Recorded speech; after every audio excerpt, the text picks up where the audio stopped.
Okay.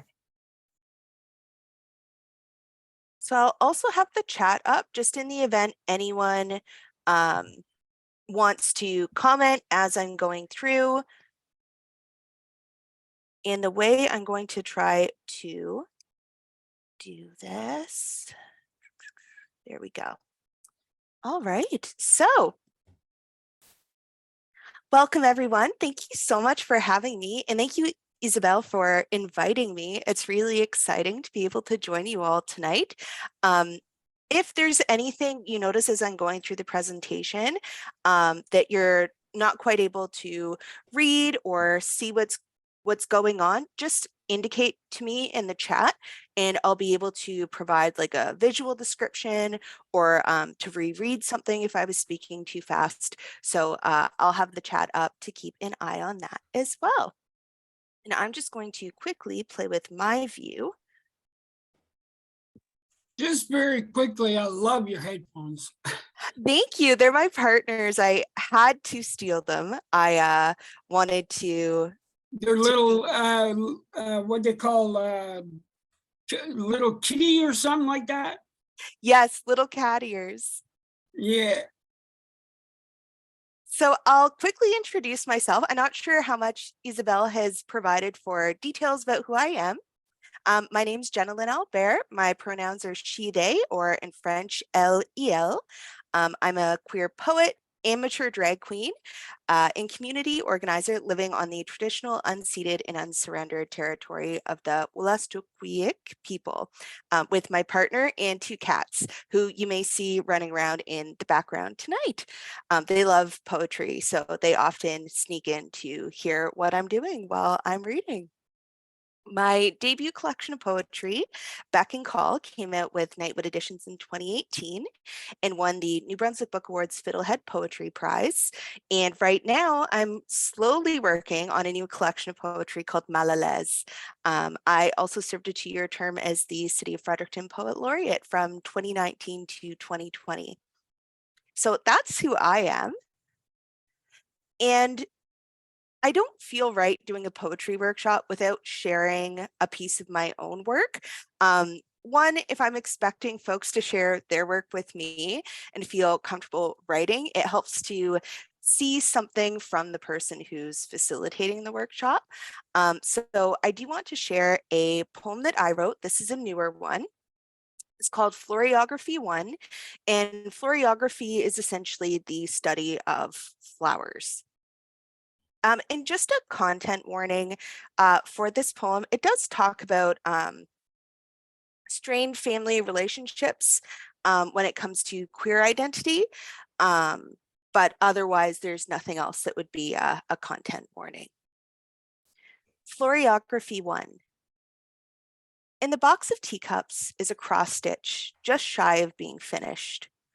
Wild pansies, their indigo petals joined in a butterscotch pucker. Rose passed before I could share that I'm a florist of sorts. Had she known all who were welcome to my flower bed, would she have embraced me still? Had she known about the plant lady embroidered tea towel, how I'd removed the Y with a seam ripper because lad felt more neutral, more natural somehow, would she have weeded the pansy from her garden? What if Sir Perennial? What if we close that book? Preserve what was as it was, like I'd done with the sympathy flowers, prone to crumbling and not quite the same, but something. So that poem is one in a series that are focusing on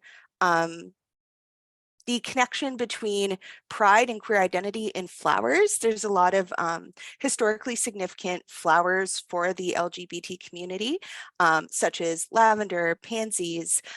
Oscar Wilde was known for the green carnation boutonniere. So it's a series of poems that will be exploring that. So I'll just pause. I don't like to jump off a poem too quick.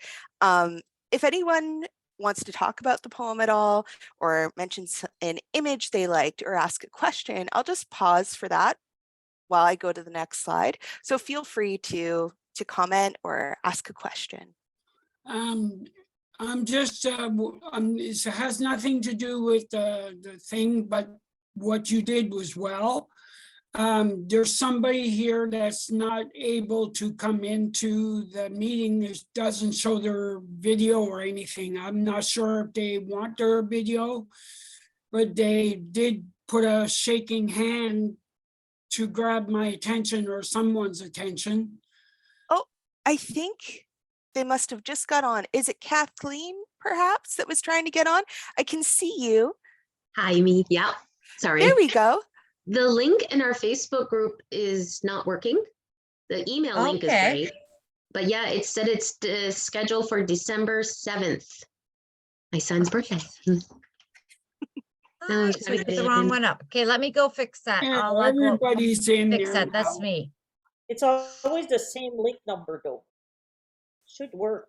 Weird, huh? See, they Mhm. keep going in and out all the time. Mhm. We'll just take a pause, make sure if there's anyone that was trying to get in that they have the right link.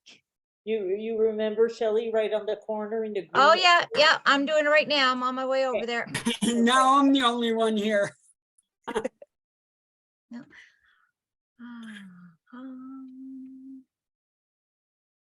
Like it just keeps going in and out all the time.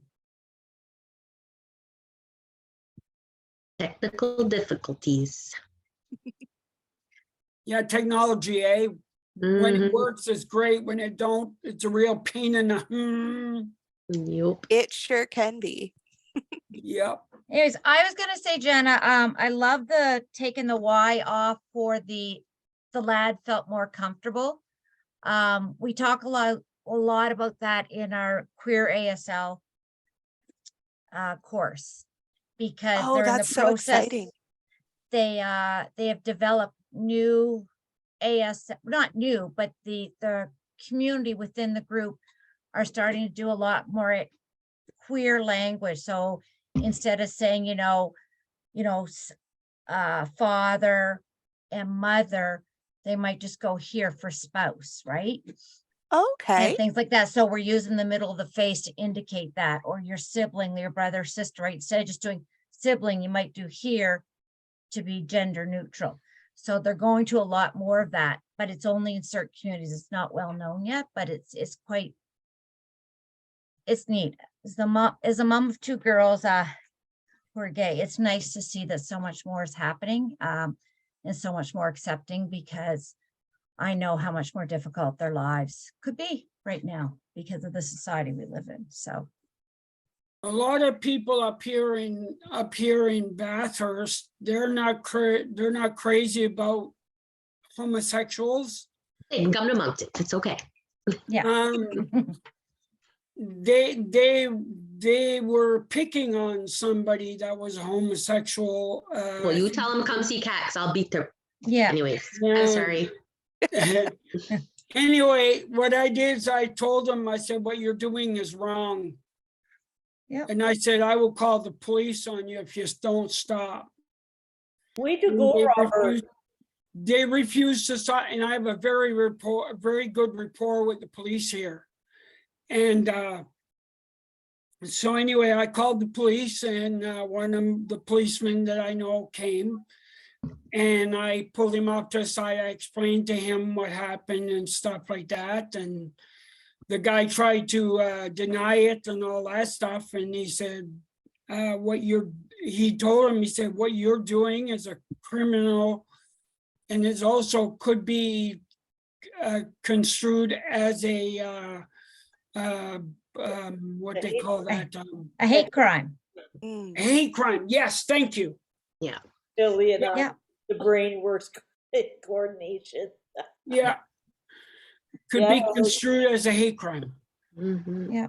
What you did was great. You're not letting them bully people. No, well, I've been bullied all my life, so and I'm still bullied. So It's brave, but be careful though. the only thing is, I have a mouth to back myself with. I cut her straight at the hip. Like I don't hold no punches for nobody. Yeah. Okay, now All right. Jenna We're gonna So be we just quiet so won't- Jenna can talk again. Yeah, Okay. I I'm love gonna- the conversation. It's really great because there are so many intersections between people who are disabled and people in the queer community. Mhm. And they understand each other because they've Very well. experienced similar things, like Robert had said, like bullying for just being who you are. So it's nice to hear, one, that you stood up for that person, Robert, and two, just to have that moment of like, oh, hey, there's something connecting all of us there. Just a quick question. Yeah. I know I've used queer in like within my neighborhood and stuff, and I got told that was very offensive. It to use is. It's very politically incorrect. It depends. It's so there's two camps around that terminology. There are some folks that it was a term that was used as a slur against them, as a means of trying to harm them, Yeah. using that term. Back in the 80s, it was really, really, really, really prominent that people would call us either queer or faggots or Yeah. Okay, but I'm things like that. Yeah, so now what we're seeing is in some of the ways that people of color might take back terminology that was used against them or slurs that was used against them in an empowering way, a lot of members of the 2S LGBTQIA+ community will use queer as an umbrella term. So for some folks, they don't love it, but it's used more in queer spaces, in gay spaces, now that it's kind of been reclaimed.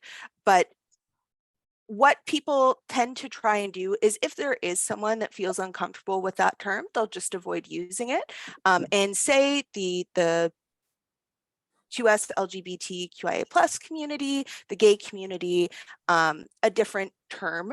But it's one that is used pretty frequently now, but it can certainly be a term that causes some folks discomfort. I just don't like, I have no problem with that community at all. I have friends that are trans and all different, all different aspects of that culture. And I know I just used that word a couple of times and they came down really hard on me.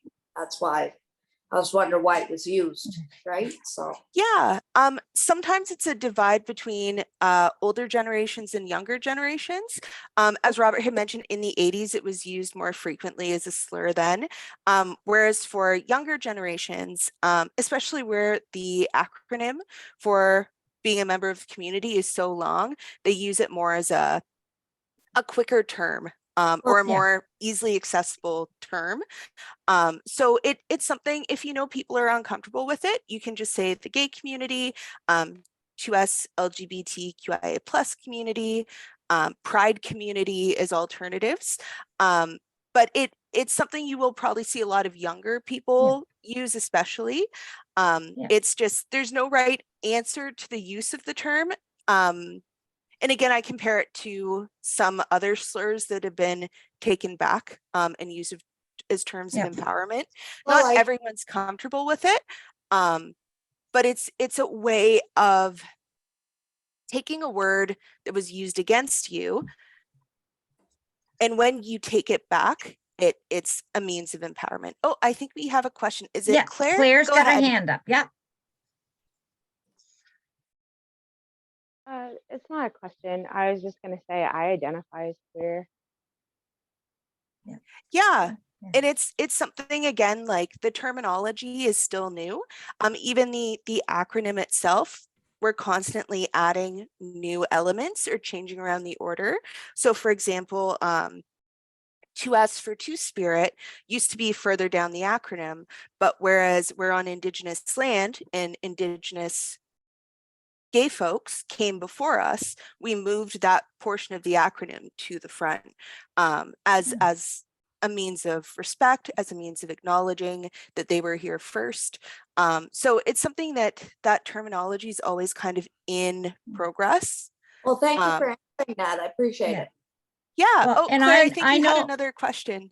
Oh,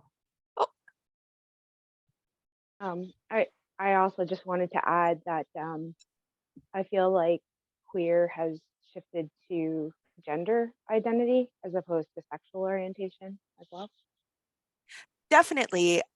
So what Claire means by that is queer not just as an umbrella term, but some folks who identify as non-binary or gender queer, that's how they identify. It means their gender is fluid. So that might mean that it's not necessarily a binary between like man, woman, non-binary, gender fluid, gender queer are all terms for folks who kind of have more of a fluidity of gender or no gender at all. And in that case, I believe it's agender. Oh, I think Suzanne has a comment. Okay, whoops. No, you were unmuted, Suzanne. Now you're muted. There you go. Sorry. Okay, I'm gonna get it right one day. Maybe I'm old school, but I have members of my family that have been that are gay that I love. With everything changing and trying to keep up with things, because I have to deal with brain fog and I have problems with my brain. I don't want to offend anybody because growing up and being autistic, I just saw you as the person. If your name was Suzanne, Nicole, or whatever, the people closest to me that I love. I didn't put them in different groups. They were all part of my inner circle, and I love them for that. I don't want to be disrespectful, and I know, to be honest, if I was somewhere at an event and we have everyone together, I would probably be the quietest person in the room because I wouldn't want to do or say a thing that might offend them or hurt them. We don't discuss it amongst family because a lot of the family members just see the person for who they are and they're accepted and they're loved. My stepson is gay. He's been married for 19 years. Once gay, he's in the US, and when Ontario in 2003 legalized same-sex unions, and that's where they got married. And so happy for him. Love his husband. And we're like flowers in the garden, all variety. And we should embrace all, because if it's just roses or just tulips, we'd get bored. But it's a variety that keeps us more. I guess for me, I keep wanting more, but I want everyone to feel welcome and that they are part of our community. Yeah, and that they are safe as well. I want them to be safe.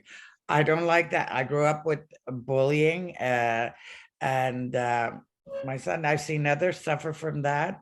And why, as an adult, do they have to be re-traumatized or shunned by the community or try harder just to be accepted in their community, whether at work or at home or in a bar?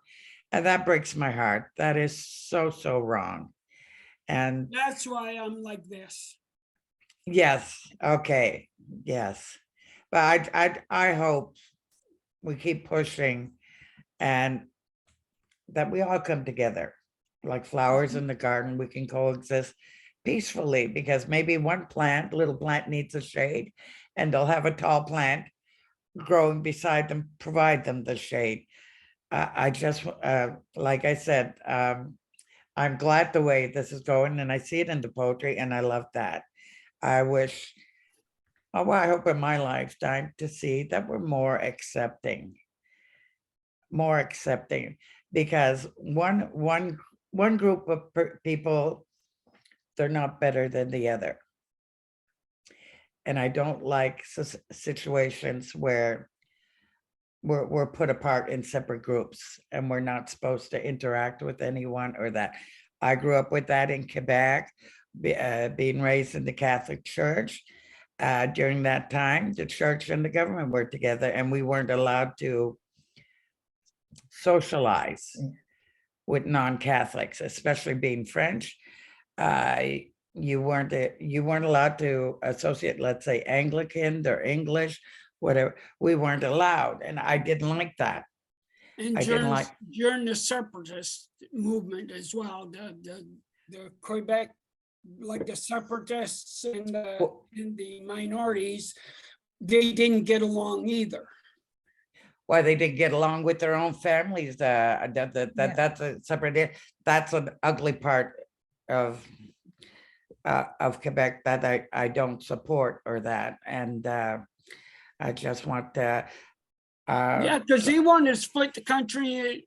They wanted to split Yeah. the Maritimes from the rest of the country. oh, yeah, but yeah, what's the saying? They'll cut their own nose off to spite their face. That's a separate issue, but I like this, but I know honestly, because sometimes with brain fog, I mix things up.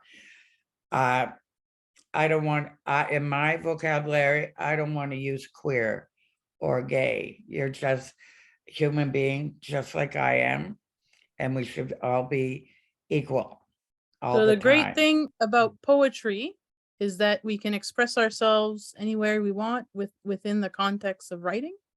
Yes, And, Jenna will be able to help us with that. good, thank you. Yeah, and I'll get to you just in a second, Jerry. I just wanted to tie in some of what Suzanne was saying. And what Isabel said, that is the beautiful thing with poetry. We're able to express our feelings, express who we are. For me, a lot of my poetry deals with being 2S LGBTQIA+. So I write about being non-binary, I write about being pansexual, but some of my other poetry, I talk about my disability. I've been diagnosed with a variety of mental illnesses. So anxiety disorder, depression, more recently OCD. So one of the ways I've been able to kind of work through that is through poetry. I have a poem I'm working on right now. I have a cat who also has a mental illness. He has what's called pica. So he eats things he's not supposed to. So I recently wrote a poem that was comparing me and the cat, where for me, my OCD manifested as taking out my hair, whereas the cat would eat things he wasn't supposed to and would wind up at the vet in trouble, having to get something to help him either pass what he'd eaten that he shouldn't have. So I used a poem to kind of play with that idea of, hey, here we are, two creatures with our own bad habits. And it was a way for me to kind of work through that diagnosis and what that meant for me in terms of being anxious about going in public, because I was worried I'd have like bald spots where I had been pulling my hair out. So it's something that we can use. I'm a really strong proponent of writing in general, but poetry especially, as kind of a method of therapy or self-expression. It's a really great way to just get feelings that you might be holding in out, to just have fun or escape if you're feeling like you need that. So I really loved what Suzanne and Isabel said, that with any art, it's a way for us to express who we are, our experiences. How do you get started on writing a poem like that?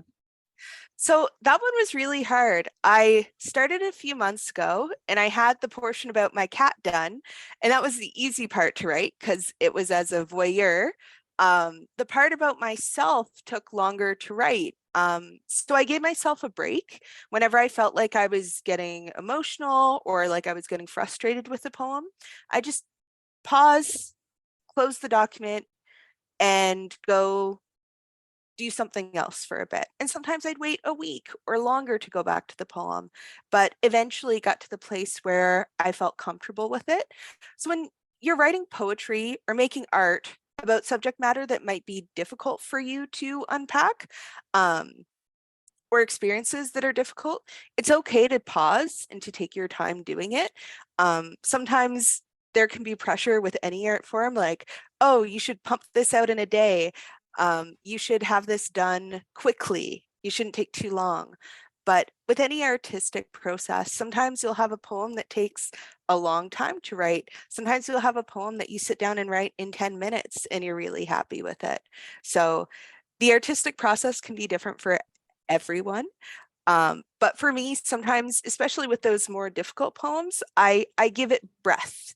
I allow the space I need, and I try to set myself up so there's not pressure.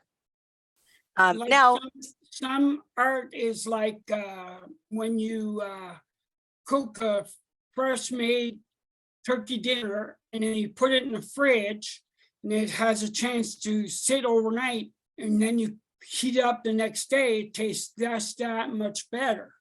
So what I'm saying is, as time goes on, you start to think of things, and then it's easier for you to put it together.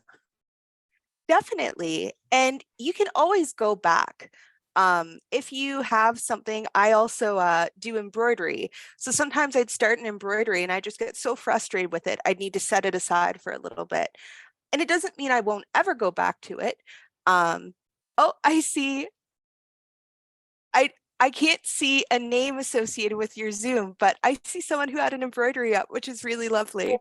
It's Muriel. I'm an embroidery artist who never takes the time to do it. Yeah, and that's also something like with writing, I find it's not something that's taxing on my body, but it can be taxing on me emotionally. Whereas something like embroidery, my hands would start to hurt after so many hours of doing it. So sometimes it's about listening to your body too, to say like, okay, I'm enjoying this, but sometimes you need a break, and that's okay too. So that also gets into some disability discussion, because sometimes our bodies, we want to do something, but our bodies or our minds don't cooperate. So it can be about finding accommodations to make it easier for us to do it, or taking a break and doing it at a different pace so that we're not overextending. Did you find that you were able to keep up with the poet laureate position? Like, was that very taxing? So it was at some times. So I was mentioning like giving yourself space on a poem. When I was poet laureate, I was often given deadlines. So I'd have like, oh, we want a poem about this subject due for this date. For example, there was a tree lighting ceremony in December. So I think it was 2 months to write it. And of course, I'm a procrastinator. So I left it to the last minute and pulled an all-nighter finishing it, and was finally happy with what I had come up with. So there were moments when I found that difficult. I think with, excuse me, any art form, like it's hard to force the muse. If you're not feeling inspired, it can be hard to kind of push yourself to do it anyway. So I always try to find things around me that would help inspire me. I've always found fall and winter, I write more. I don't know why. I think they're more solitary months, perhaps, where the weather's cooler. When you go out, there's these different things to see, the leaves falling, different scents, different things happening. The months of winter and fall are just more relaxed. Yeah, The nights are longer. You have more darkness. I find you can settle in and just like you don't need an excuse to not go out. You just stay in. And then- definitely. Me, the thing is that, oh, sorry, I cut you off, sorry. It's okay, Robert. Go ahead. Me, I love the cold. Me, I'll go out in the middle of a snowstorm and really enjoy myself. Like I love, in the summertime, I can't stand the heat. Like it's way too much for me. But come in the middle of winter, I love it. I'm the same like you, Robert. Summertime, I find Fredericton too hot, which I'm sure some people would think that is not true, but I find Fredericton very hot. Whereas fall and winter, I can kind of get out more. And that also ties in with COVID. I'm immunocompromised, so I find I get out a lot less with there not being like masking or certain public protection measures in place. So fall and winter tend to be a little quieter. I say that Christmas time's a little wild. just trying to navigate like to a pharmacy during that time of year. You can run into like a ton of people at the mall, but I find they're nice months to get out and take those walks and just enjoy yourself. Some people I know, a friend loves doing little road trips to a beach. They'll find a beach somewhere and they'll go for a drive. And once they get to the beach, they'll sit and they'll write while they're at the beach. I tend to be more, I like to write at home, usually cuddled up on the couch with my cats, surrounded by plants.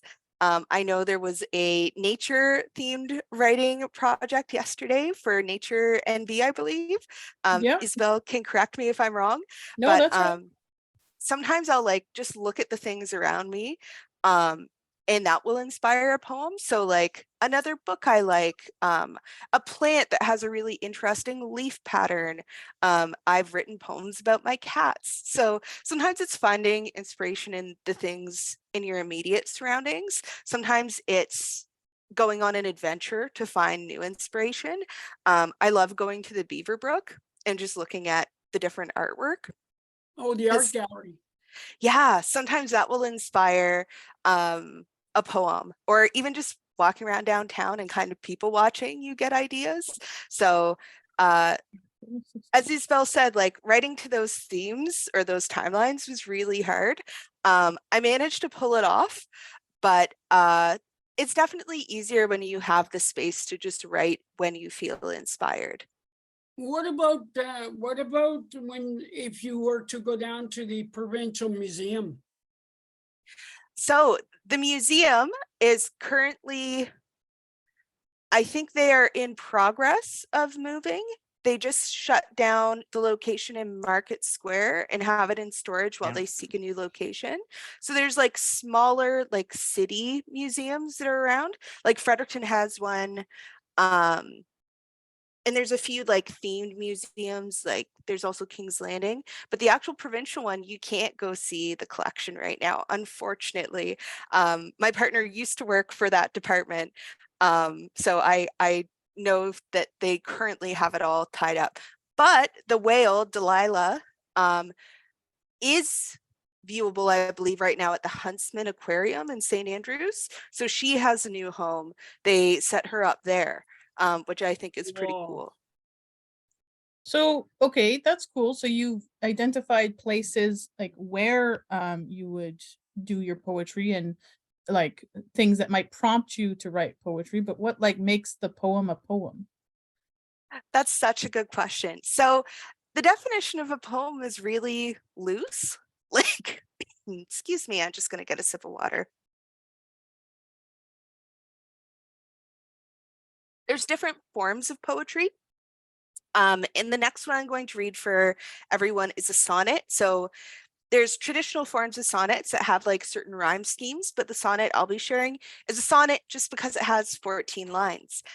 So it's kind of a less traditional version of that form.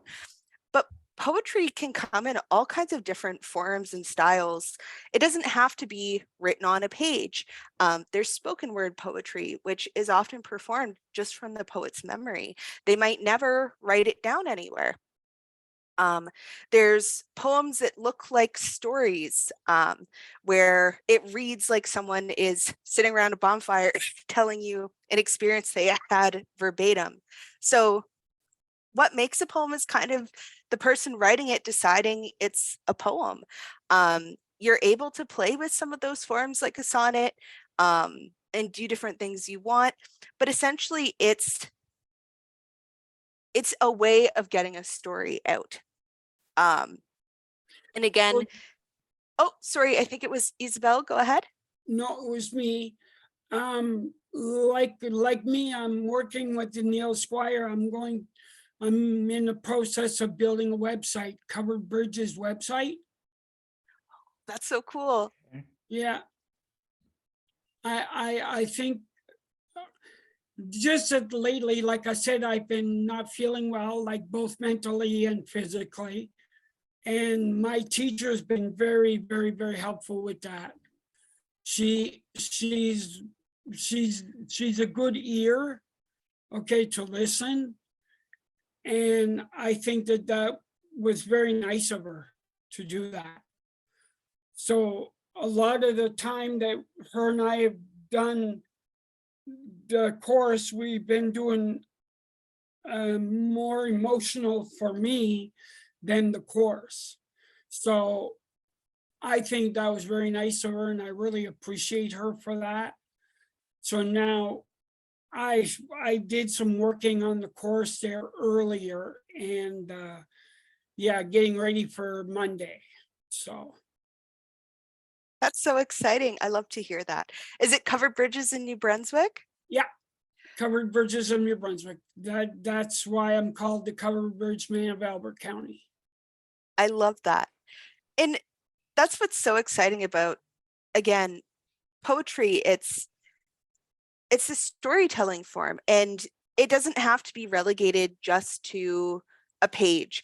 I had mentioned spoken word poetry. There's also the potential for collage or making the poem multimedia. There's a link I'll post in the chat. It's a project that was done with the College of Craft and Design that was called the Atlantic Vernacular. And they paired poets with visual artists. So there would be a piece of visual art that was like a sculpture, a painting, a photograph that a poet would have as inspiration, and they'd write a poem about it. And it was this beautiful collaboration, but even yourselves, you could have a drawing accompany a poem. You could create a zine, which is essentially like a small magazine. And it's often collages, different things you can do yourself at home. So you could have some sketches or photographs added in, cutouts from magazines, alongside some smaller pieces of poetry. Yeah, we plan to have a zine or a published book about the I've already started collecting the poems. We just haven't added the art and things to it yet. Oh, that's so exciting. I Zines are know. really fun because there's more freedom with zines than there is in traditional publishing. So you're able to really play with what you're creating. I've also seen poets put their poetry to music. So they'll have like a music accompaniment with their poem. There's all kinds of things you can do, which is really cool. There's a poet in St. John, Clyde A. Ray, I believe, who I think with his wife has done some theater productions that involved dance and spoken word poetry. So there's all kinds of opportunities. And I talk about that because it also comes into the realm of disability, and that a poem doesn't have to be something you physically write.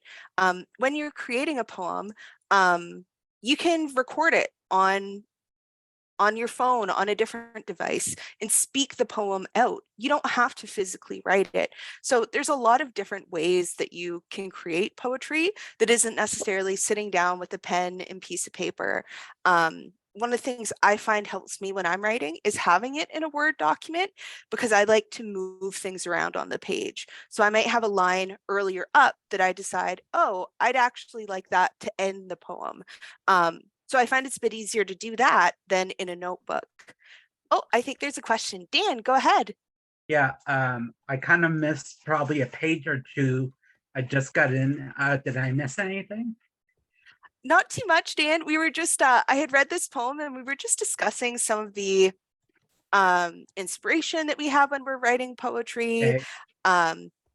some of the places we might find comfort writing. We mentioned some of the spots that we can go to find inspiration, mentioned the art gallery and the museum. And we had a discussion a bit about some of the terminology around the 2S LGBTQIA+ community. So we Okay. just discussed some terms were previously used as slurs or insults for people that the community is now kind of using again as a means of empowerment. They've taken it back for themselves. So we had a bit of a discussion around that. I don't think there was much more than that. Was there anything I may have missed in that quick rundown? there is something, I'd like to know what you do actually, because I kind of caught that part, didn't miss that part.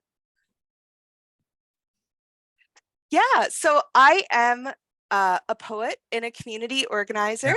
I didn't mention this in my bio, but during the day, my day job, I work with UNB for their nursing program with the College of Extended Learning. So it's their critical care nursing program. So nurses working in ER or ICU, and they have a new forensic nursing program that's nursing in corrections or secure facilities. So trying to make it so those who are incarcerated receive better care, because often they do not. So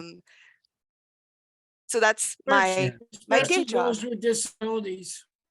Especially those with disabilities.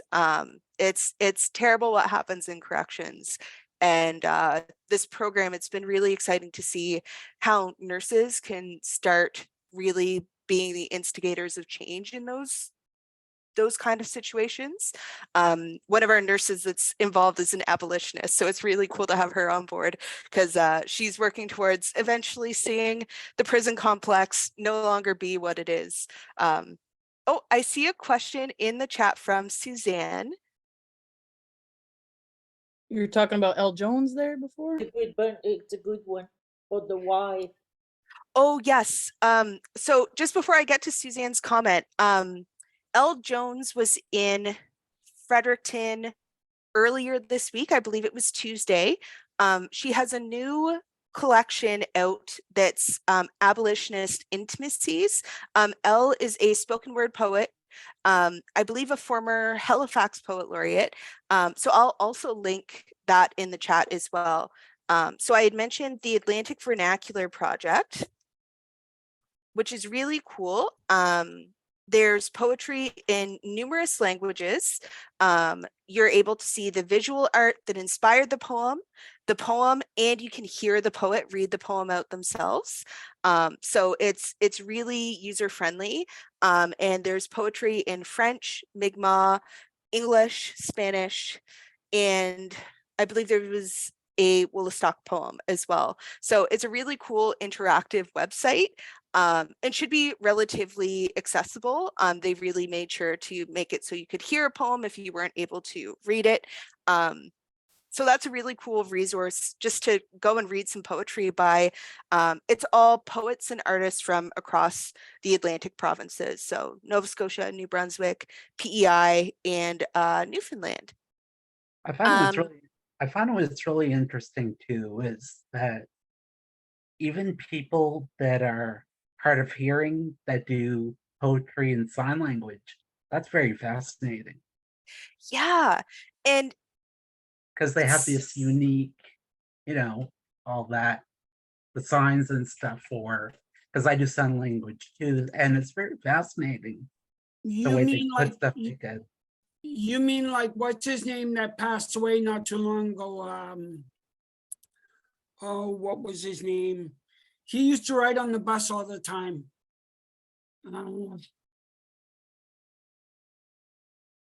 I forget his name now. I think he had like a long beard or something. No, he was deaf. Yeah. Yeah, it's really cancer. cool. He had cancer. What a shame. I've had the pleasure of having my poem translated into a few different languages, but it's really cool when you have someone who can use sign language. I've had interpretation as I was reading, and I wanted to pay so much attention to the person signing, but was trying to focus on reading, just because it's so beautiful to see your words in a different language. It's really unique, and it is something that you can do if you know sign language and you're performing a poem. Whether or not you're deaf, if you're speaking the poem aloud, you can also be signing it at the same time. So I've seen some really cool performances that incorporate that as well. I've also seen some performances that are more accessible in terms of just having it over Zoom. for people who weren't physically able to make it to an event. Having an event that had different types of seating. So we had an attendee who had some back issues and found it more comfortable sitting for hours and hours to actually have a yoga mat so that they could stretch as they needed to. So seeing even how accommodations for an event could be done differently to make it so people could be more comfortable. It's really cool what can happen nowadays, because for so long it was, if you aren't able-bodied, you might not be able to take this in or enjoy it or even physically go to take in this kind of art form. Whereas we're seeing a lot of changes across the art world generally, where it's more accommodating and they're finding new ways to accommodate beyond what some of the more obvious or traditional modes might have been. Like I was gonna say, like I was gonna say in it, but I did remember while you were talking, Dan is good at both sign language and talking at the same time. He's very, very good at it. And also he is a game show junkie, okay? And he also loves to make game show props. And he does a very, very, very good job at it, just the same as I do with my covered bridges. Oh, Excuse that's me, awesome. excuse me, Muriel here. I'm just gonna ask that we hold our comments for a little while so that Jenna can get through her presentation. It's already 10 to 8, and I want to make sure that she shares as much as she can about her knowledge on this subject, because it's really interesting. Okay. Yeah. And then if we have time, when she's done, then we'll just go at the questions. Okay? Okay. Perfect. Awesome. So I have a few poetry prompts because I think it's really valuable when we get together as a group to talk about poetry, to have something to kind of give us inspiration as well. So just before I go, I have two. If we only have time for one, that's totally fine. But one of the prompts has some like space themed interstellar language. So I thought hearing a poem that kind of has that as a theme would be nice before we go into it. This is a poem by a Canadian poet, Yusuf Sadi. It's really lovely. It's a sonnet, love sonnet for light. And sonnets have a few different stylistic characteristics. This is a sonnet just because it has 14 lines.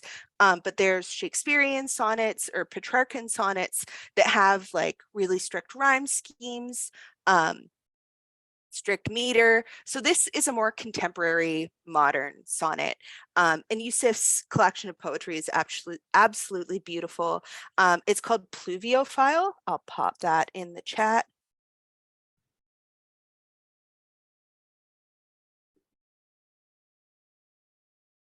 In case anyone really likes it and wants to go find the collection of poetry. And I'll read Love Sonnet for Light now, and then we'll go look at the prompt. And I'll give some time to write the prompt, but people can ask questions as folks are working on that. Love Sonnet for Light. I know a star in Andromeda broke every color in your heart. That you shivered yourself to sleep in a meteor's crevice or moon's crater whose dust is now my skin. Beyond my finitude, you dream a wave and particle at once. No, I love the way you warm my fingers, pour guilt on my hardwood floors, bear the universe's stories through bedroom windows. I wish I could touch you, not like two electrons pulsing, nor within the semiotics of language, but hold you how I hold a hand when I'm afraid and close my eyes when you're naked. So I thought this was a really sweet love poem. There's this element of wholesomeness in the way that the speaker in the poem is saying, like, how I close my eyes when you're naked, almost like a kid, sheepish, not wanting to look. The description of holding someone's hand when they're afraid, the beauty, you shivered yourself to sleep in a meteor's crevice or a moon's crater whose dust is now my skin. There's just such beauty in this poem and unusual images and language. So it's one I really enjoy and I like to share. But I thought it was a good little segue into our writing prompt. Any comments on the poem before I move on? It's beautiful, touching. So our prompt Oh boy.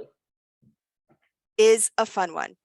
So this is inspired. There's a Canadian literary magazine called Contemporary Verse 2, and they have a 2-day poem contest. So they send out a list of words to everyone participating, and you have to create a poem using those words. As hard as that is, sometimes the words are really easy to add into a poem, sometimes they're hard. So I've just pulled together 6 words, some random, some I pulled from like the Webster's Word of the Day.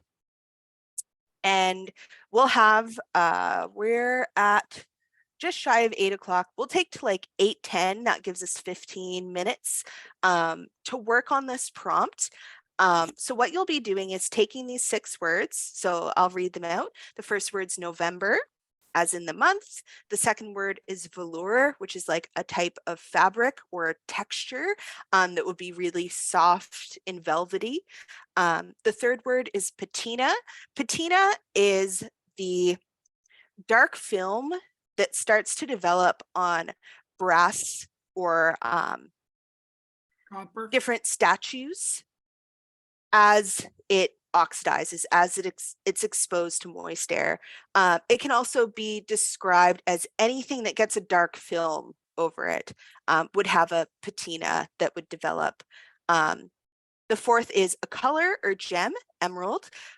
The fifth is nebulous, which is the one that's inspired from the poem we just read. So nebulous can mean something obscure or indescript, or it can mean something pertaining to a nebula or like a nebula. So a nebula is essentially a galaxy, any galaxy other than the Milky Way, apparently. I learned this from double checking the definition earlier. And then our last word is cold. So cold could be used in the context of the temperature being cold, someone giving you like the cold shoulder, they have a cold demeanor towards you. So you can play with the words in terms of how you want to Trying use to the kill meaning. us? Are you trying to kill us? They're I hard words. promise. It seems really hard. And if you feel inspired with a few words and you don't know how to make the others fit, that's still a successful poem. So even though the challenge is to use all 6, if you walk away with a poem that you were able to add November and cold in, and it's a good poem, that's all that matters. We don't need to worry about all 6 words. Oh, I see Dan has a question. Go ahead. It's too bleeping cold in November. Is that a poem? So here's my main question. So you got November, velour, patina, emerald. Now, the nebulous and cold. Are you stating that we use just these words? No, so without, you'd write a without, poem. without the and No, you could. That would be very challenging, but you just have to add the words in the poem, and you can add some of the words in the title Okay. too. So if you wanted Okay. to make it a little easier, you could have like nebulous as the title, and then it's I think Isabel tried it. November velour, cold nebula, emerald patina. There we go. That works. Beautiful. Now, Me, I can just use November and then put Gordon Lightfoot's song, the Edmund Fitzgerald, the work of the Edmund Fitzgerald. That'll cover the whole thing. The fun thing with prompts, and I always add this because I think people focus on the prompt and they get worried if they write something else. If you get a prompt and you're inspired to write something else completely that isn't to the prompt at all, do it. Don't feel like the prompt is locking you in. I so often will like read a poetry prompt and go, oh, I don't want to write a poem about a favorite childhood memory. I want to write a poem about this other thing instead. And if it gave me an idea for a poem, it's fulfilled its duty as a prompt. It's trying to prompt you to write. So you can write whatever you want. It doesn't have to fulfill a prompt. I love those books you can buy writing prompts. Although Yes. I'm not as much into poetry, I like writing, but not usually poetry. Yeah, those books are really great. I really like them. They're all over Indigo chapters. There's so many in there. If anybody wants to get into it, They have good ones for sketching too. If you like to draw, yes, they have yes. ones that have like inspiration for things to draw. Any of for embroidery yet? Maybe we should put one out. Now, another I have embroidered poetry before, usually only a line or two, so it wasn't a full Yeah. poem. But Well, you can, like, if you have a few different passions you enjoy, there is have a there little are books crossover. about something like that. Like there's what is it? My story. Anyways, I'm getting far from the subject. Okay, so we have 10 minutes to write a poem. Yeah, and if you're not feeling inspired, that's okay. I'm It's trying also to- time to ask questions too. So if you have things you just want to ask me, it's also free time for that. Okay, one last question. Yeah. The word number 3 and number 5, can they mean different things? A variety of things? For patina, the definition was specifically the dark coating Yeah. that happens on oxidized like sculptures that get exposed to the air that are brass or Or there's copper. another one. Copper, yes. Just don't Like use the Statue of Liberty's got that green patina on it.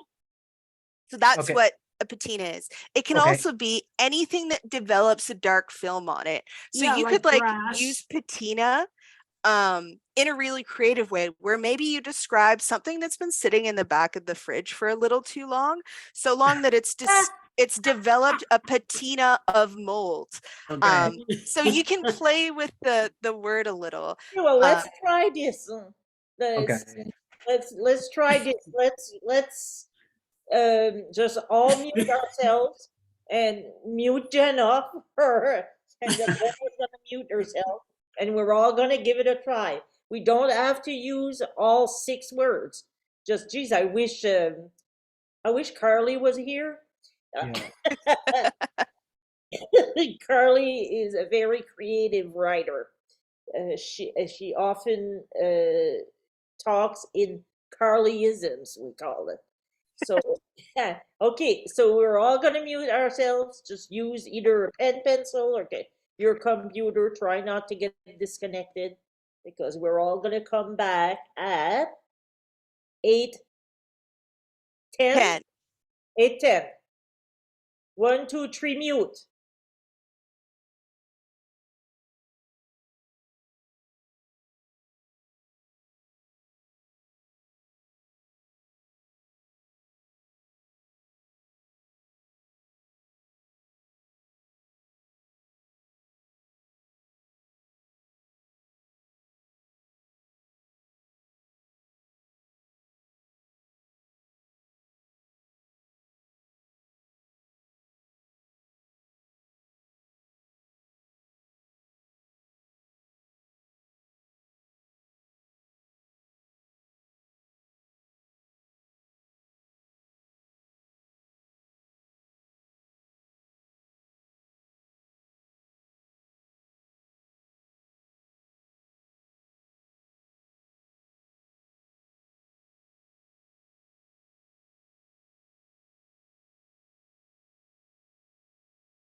If anyone notices I'm not writing, I'm not a writer. Shh.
That's time.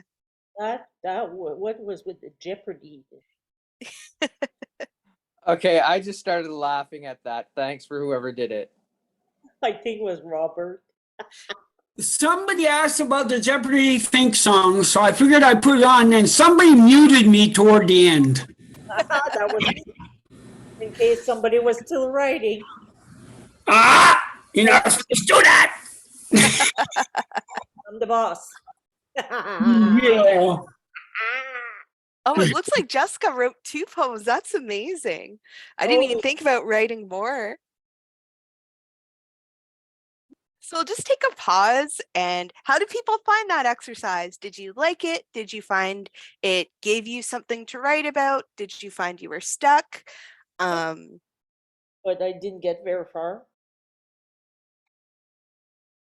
And that's okay. I find prompts are hard, especially when there's a timeline set to it. It's like, how am I supposed to write anything this quickly? That was a good one about November there, Dan. Do you teach poetry, Jenna? I do. So UNB has a through their College of Extended Learning, they have a leisure learning intro to writing, which does poetry, fiction. We cover some nonfiction, autobiography. So it covers more than just poetry. Is that available online as well, or only in person? It's available online. So it's through leisure learning. I can add the link too. They have one coming up in the winter. It's a standalone class? So there's 10 weeks. So you meet every Monday for the 10 weeks. Or it's not part of another program. You can take it without having any prerequisites or anything. No prerequisites needed. It's open to anyone, regardless of your experience level. So it's built to be friendly for people who may have some writing experience, or for those that are completely new to it. And how expensive is it? I think it is $250 for the 10 sessions. I could double check. Can you send information about that? I'll add it into the chat for anyone that's interested. They have other courses too. I think they have one on publishing. Isabel put something in already, I think. I think she put something in the chat already. Oh, there it is. Yes. Is there anything for people with disabilities that are of low income? I am not sure, but I would be happy to ask, because I'd love to see some more accessibility with the programs to make it one so folks could take it free of charge, unlike being able to just take it without having to worry about monetary aspects coming into it. They have a bunch of different courses too. Some are oh, Claire, you can put it in the chat if you want to, or you can keep it private. We'll have an opportunity for people to share their poem if they feel comfortable doing so, or I can read it for them. Some people don't like to read the poem themselves. So feel free to add it in the chat if you want. But yeah, through the college, they have a bunch of different ones. There's like sculpture, painting. There's language courses that are offered through leisure learning. So there's a ton of different ones you can take, but I'll definitely ask the college if they have anything for folks with disabilities, or even like a discount they'd be able to apply, because I think that would be really awesome.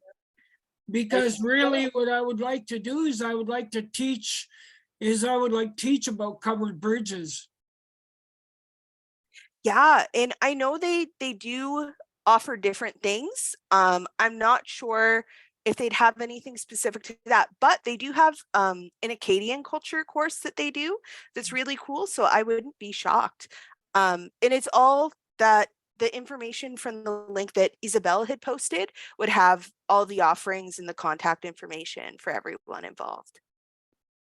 Cool. So I'll give a chance if anyone wanted to share their poem. I can read it for you if you're not comfortable doing that. Sometimes it's the public speaking that's intimidating. I can read my beginning, but I'm not doing. I would love that. Go ahead.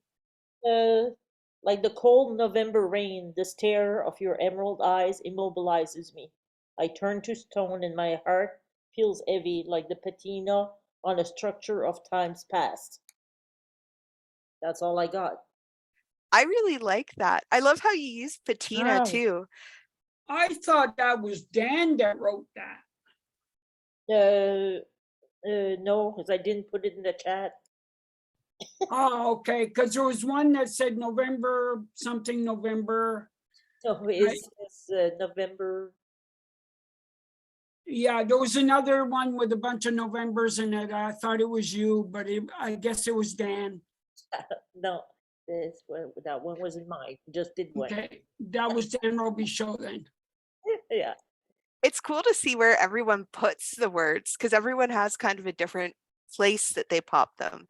Did anyone else want to share theirs or have me read it out loud for them? Like Just me, a- I'm not a I- writer, so you won't get anything from me. Just I'm a- more, I'm more talk. I like more talking Yeah. than.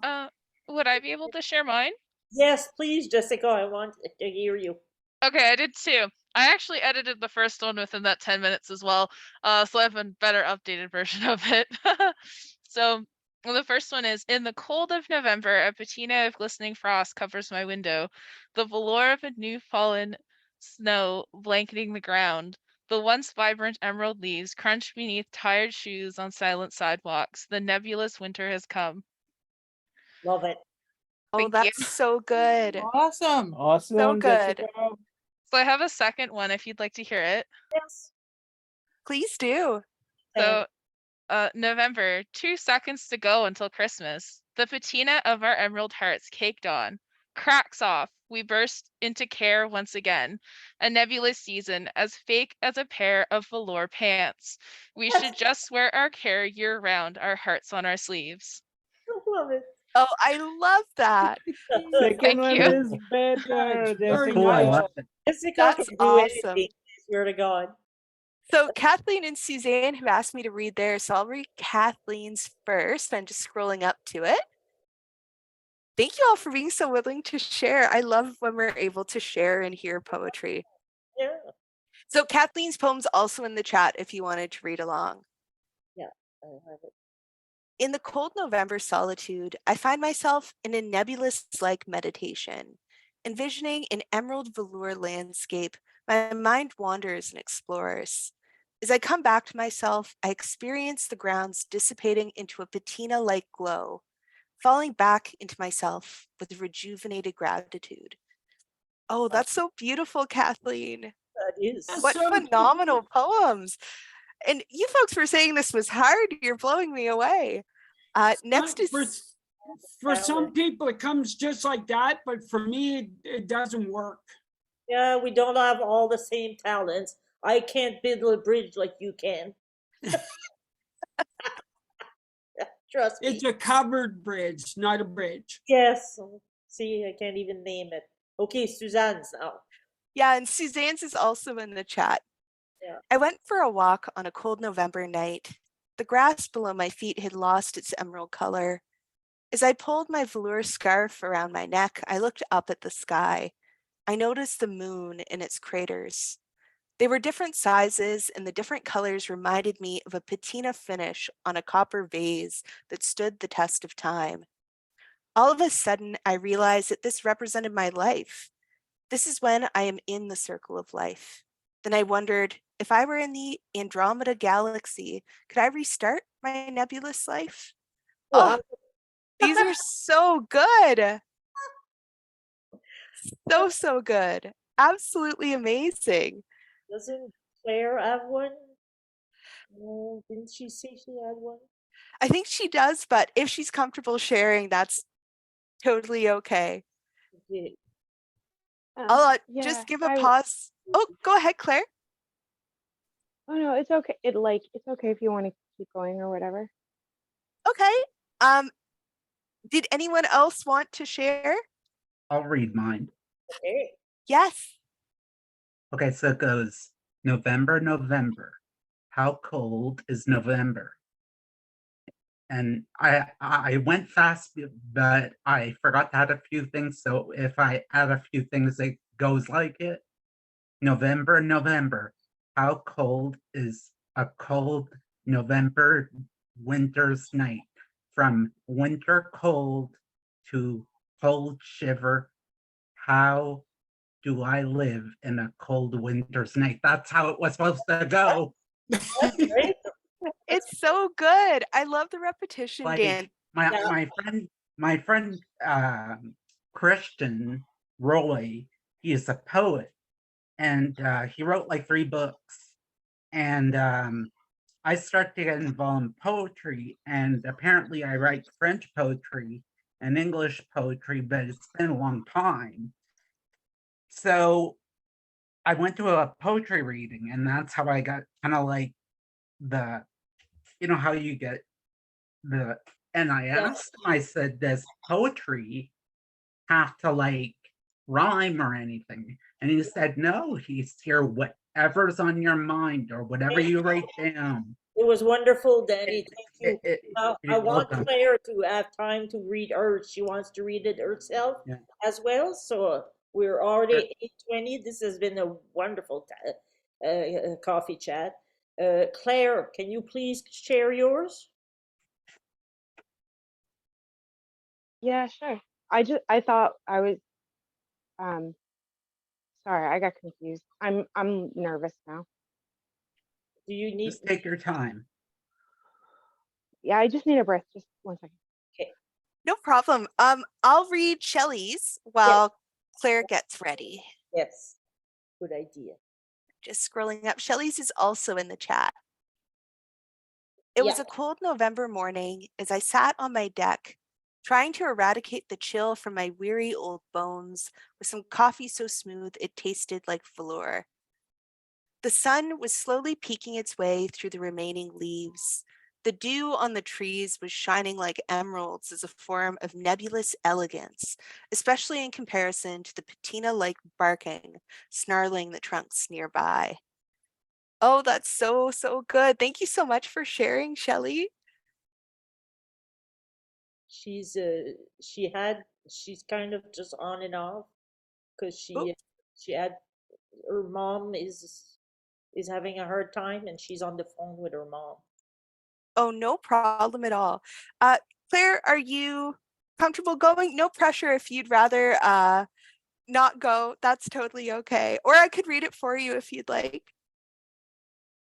Love hearing them. I just don't want to put it in the chat. Oh, that's totally okay. Whatever's comfortable. Thanks. Okay, I'll just get this done so we can move on. Okay. Forgive me if I like cry or whatever, because I'm nervous. Okay. November, the impending cold, the herald of nebulous winter storms, the herald of nebulous winter storms swirling, leaving sparkling ice like the silver patina of teak. Yearning for the emerald of summer, I nestle into the comfort of soft velour. I will blanket myself as the snow blankets the world. Oh, that is Beautiful. so Right beautiful, on, Claire. Wow. beautiful. Oh, the emerald of summer. What an image. I can last like line. feel it. That gave me chills. The You last did line. very good, though. You did very good. I'm so impressed. This was so exciting. We need to publish a book, eh? Come on. This is fun. We want you here every week. Well, what I'll do for Isabel, I have some poetry resources that I included. So I'll email Isabel the slideshow if anyone wants a copy of it. But what I can do too is just send a list of more resources. There's different websites that have like all the different types of poetry forms. If you like to work to kind of like a map, some people really like the structure. So being able to see like, how do I write a Shakespearean sonnet, it will give you the instructions. So there's the Academy of American Poets glossary that has all the definitions, as well as the Poetry Foundation's glossary of poetic terms.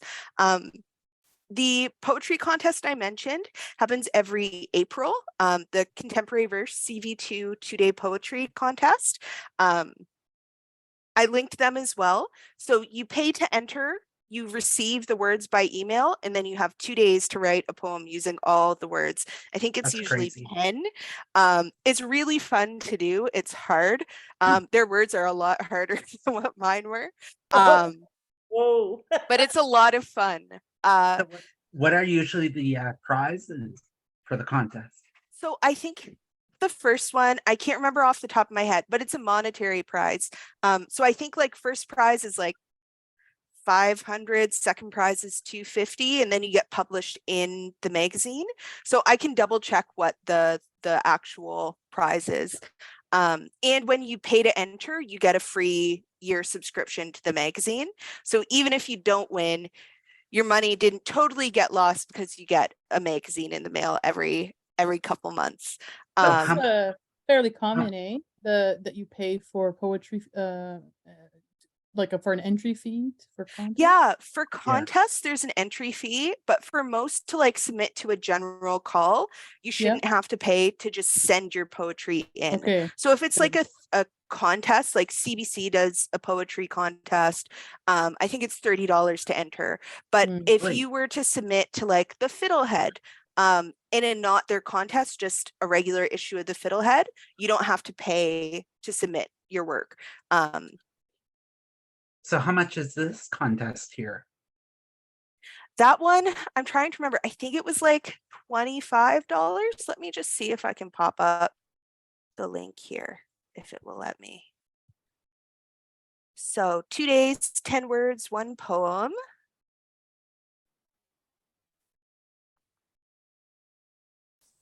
Contest fees. So $26 was what the fee was last year. Okay. First prize is $500 in publication in the magazine. Second prize is $300, and That's third not bad. prize is $150. And all the first, second, third winners get published in the magazine and get a 1-year subscription to the magazine. Jill, take all 3 cash prizes. And you can submit multiple poems, I think. So Okay. you might be able to like win a few times. The other links I included, League of Canadian Poets has what they call Poetry Pause. So if you would like to get a poem in your inbox every morning, you can use that link and sign up, and they'll send you a poem by a Canadian poet every day. It's really nice to get them in your inbox instead of, bills or this is work to do. It's a poem every day. They also have some resources on their website. In like a map of all the different poet laureates in Canada. It's really helpful.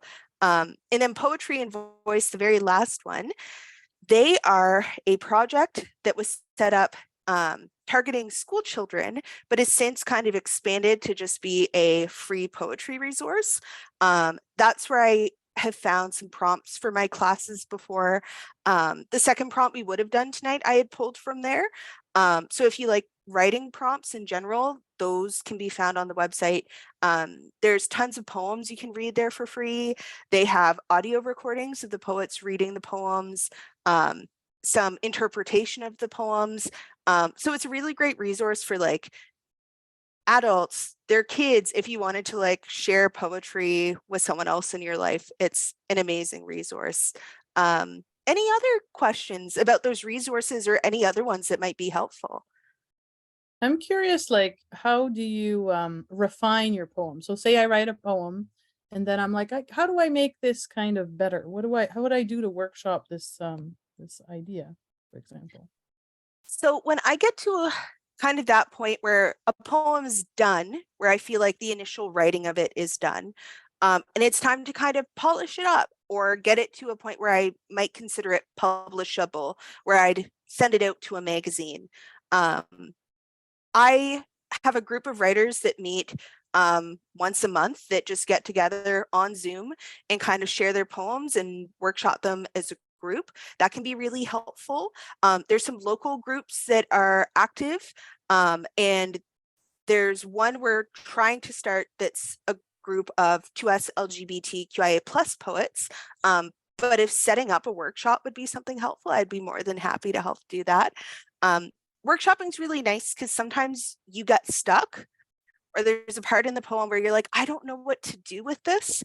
And someone else might be able to read it and go, oh, why don't you just do that? Or, oh no, I think that works. Or, you're right, that image doesn't work. For example, I had written a poem. I was describing being homesick when I first moved to Fredericton, being away from my family. In the poem, I was writing how I wanted to share a drink with my dad. But the way I had written it, someone else in the workshop interpreted it as, oh, is your dad an alcoholic? I was like, no. So I reworded the way the phrase was written because I was like, no, that's not the intention I had writing that line. So sometimes it's helpful to have someone read your poem and provide feedback. Other things that can help with refining, I like to set a poem aside for a little bit and then go back with fresh eyes. So if it's something for a deadline, that's a little harder. You just kind of sit down and edit through it. But when you have more time, letting it sit, going back to it with fresh eyes really helps. Another trick I find really, really helpful is reading the poem out loud. When I read a poem out loud, I notice if I say things differently from what's on the page. I notice if something doesn't quite sound right, or if it feels like there's something missing. Sometimes you'll finish a poem and you'll be like, oh, that didn't really feel like an ending. So reading the poem out loud can really help. Did that help answer your question, Isabel?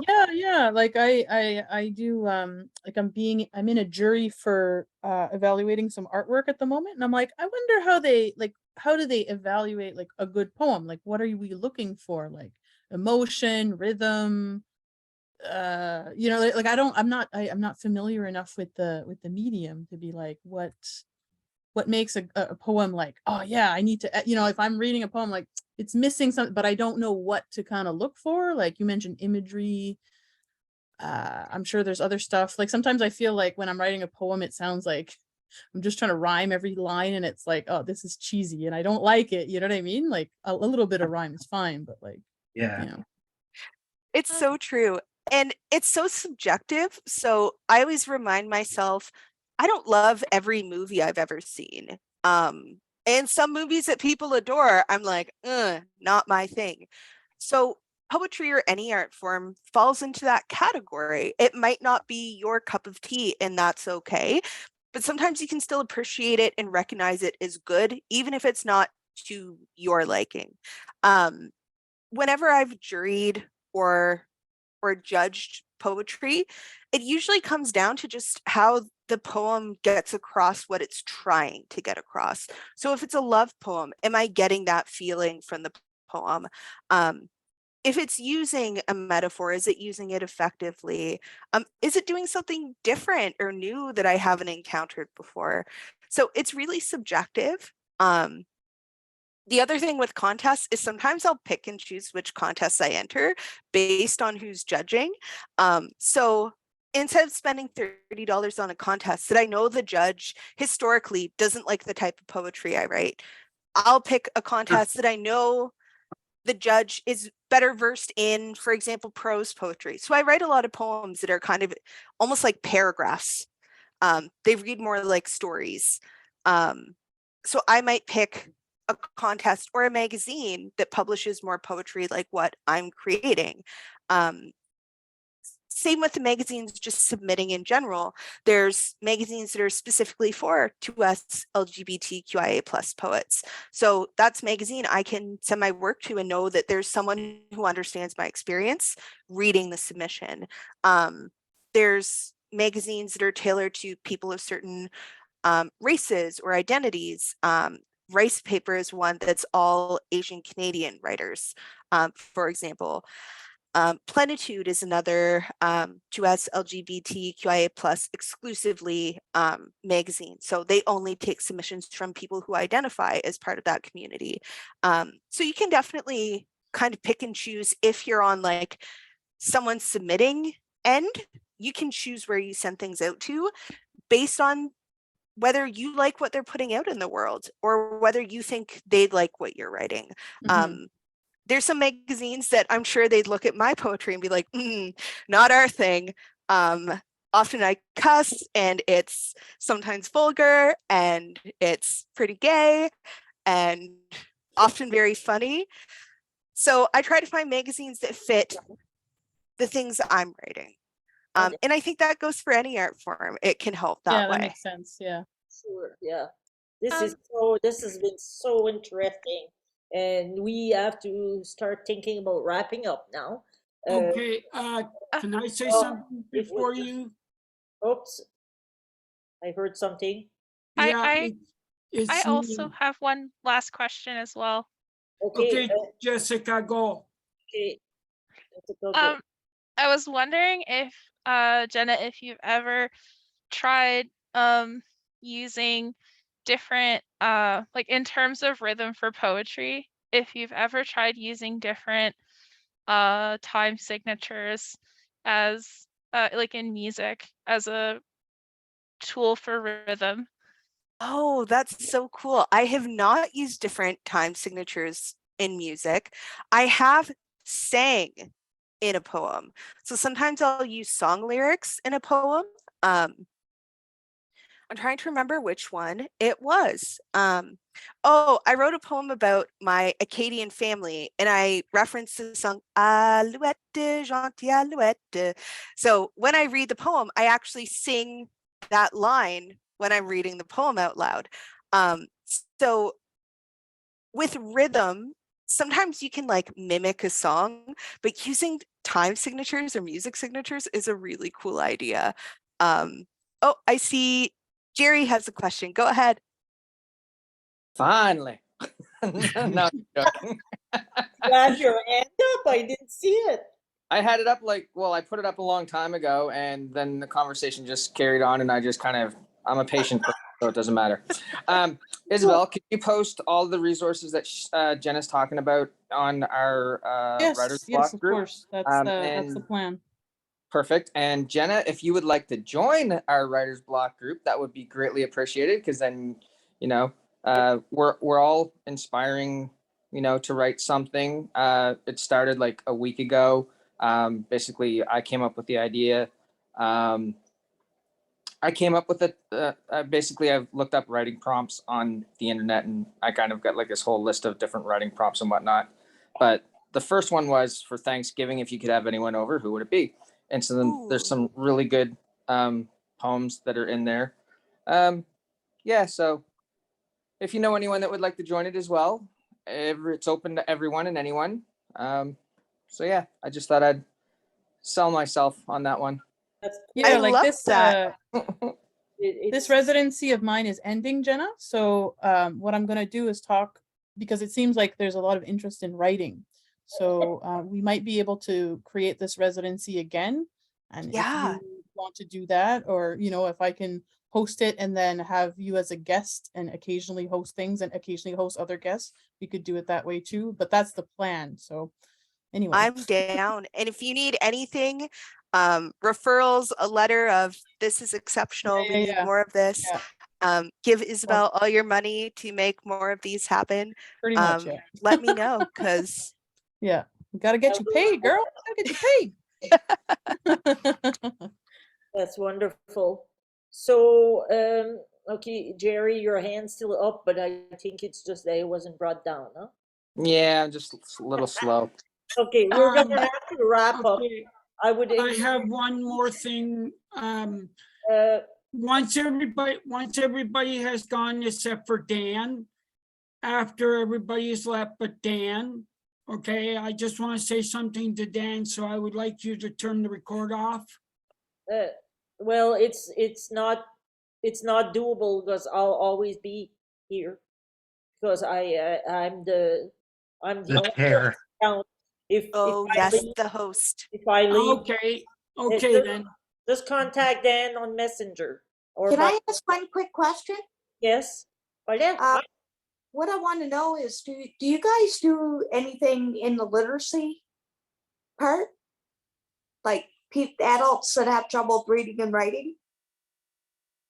I haven't yet, but some of the materials I've done for other things, I'm sure could apply in that area.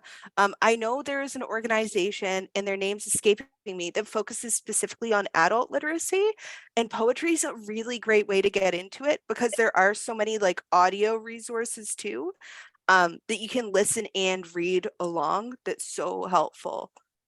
Okay. Seal is a really good resource. The SELA library for people that are visually impaired or have reading disabilities. They've got a lot of audiobooks. You can also download like a Word document or an ebook. But that's what I wasn't asking about. What I was asking about is, do they have contests for people that are able to write poetry, but do they, I guess I didn't ask clear enough, do they have them for people that are like illiterate? They have Yeah. like a what's it called? Network Connector. It's a organization that caters to artists with disabilities, and Okay. they have a lot of calls. I'll put that in the list of resources, and Paulette, if somebody can add you to the writing group, we can certainly help facilitate that with like video, if that would be helpful. Because No, Jerry mentioned I doing, like, a Zoom meeting. choose not to do the writing Okay. group. Fair enough. But Okay. I think we want to do a separate separate Zoom for the writing group because it will take more Yeah, I time. like listening. Mhm. to Yeah. everybody. There are contests. So for spoken word poetry, often historically it was used by marginalized communities and often folks who were illiterate, to have a way of expressing themselves through art. So for spoken word poetry, there are calls that are always out there, that would be open to someone who wouldn't necessarily be literate. The only thing I'd question is in terms of submitting a piece, whether they'd have the resources to help someone do that online, or not. But for anything like spoken word contests, or submissions, you'd be eligible for those, whether you're literate or not, so long as you weren't mute. But I believe there are performance poetry organizations Oh, that you that's could pretty apply cool. to and do like ASL. So there's more out there than there used to be. Poetry very much used to be, if you weren't published or written on the page, you weren't kind of given prestige or considered seriously. But spoken word poetry, and slam poetry are huge now. And it's totally opened up the world in terms of accessibility, because some people don't know how to write, but are still able to be poets because they can speak their poems out loud. So it's really cool how that's opened up. True. Okay, we can't take any more questions. I see Sorry. one hand. No, I said Dan has a. I his just have hand one up. actually, Yeah, but for Joanna, really say quick. no, but it has to be short because Muriel Okay. is very tired. Okay.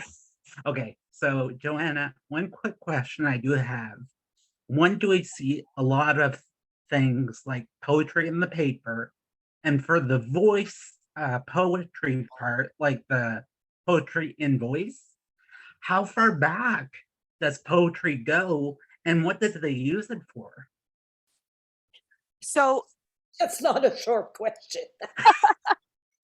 But to make it short, like, can you give me an example?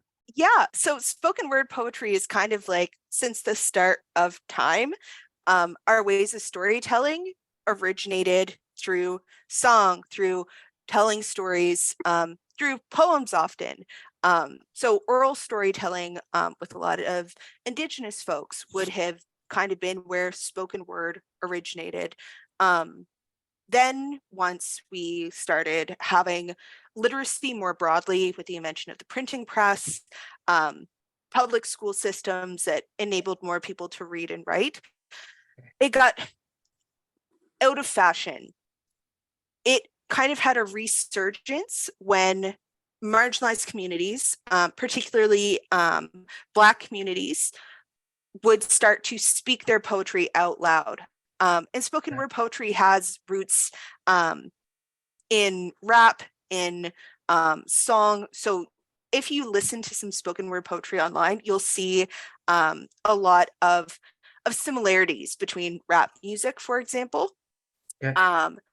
So you the watch- resurgence of it evolved from that. You I see watch what you mean. America's Got Talent, Jenna? Did you seen? I think it was 3 years ago. The young man who won the prize. He was a poet.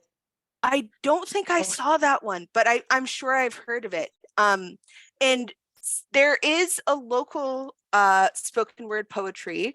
I'll pop his name in the chat. Tondway McCarthy. He was speaking at the event with Elle Jones last Tuesday that I mentioned on abolition. Tondway has some videos online of his spoken word poetry that are phenomenal.